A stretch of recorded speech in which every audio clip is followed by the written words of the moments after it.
میں آج سندھ کی دھرتی پہ میں حاضر ہوا ہوں تحریک انصاف کی تنظیم سازی کے لیے، اور عمران خان صاحب کا یہ ایک بہت بڑا ایک دیرینہ خواب ہے، وہ یہ کہ سندھ کی دھرتی کے اوپر جو ظالم مسلط ہیں،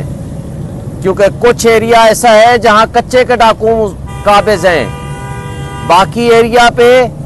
یہ پکے کے ڈاکو قابض ہیں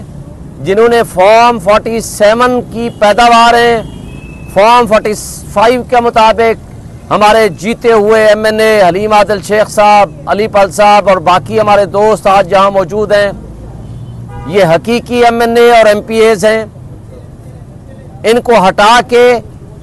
جس طرح اسی کے اوپر ایک قابض اور فاشسٹ حکومت مسلط ہے،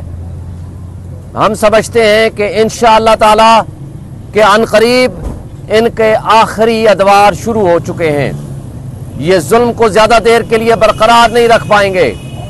اس وقت جو یزیدیت کا ماحول انہوں نے قائم کر رکھا ہے،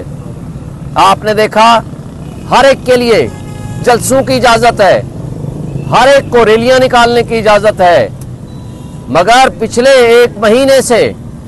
ہمارے حلیم عادل شیخ صاحب جیسے ریٹائرڈ نور الحق قریشی صاحب، علی پل صاحب، باقی سارے دوست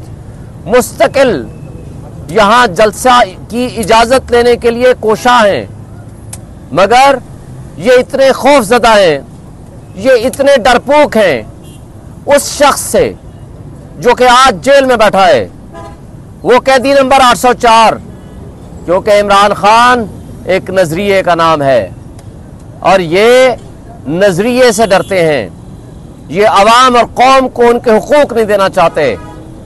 لیکن عمران خان انشاءاللہ جو ہی جیل سے واپس آئیں گے، اور یہ ان کا وعدہ ہے سندھ کے دوستوں سے کہ انشاءاللہ وہ فوری طور پر سندھ کا دورہ کریں گے۔ سندھ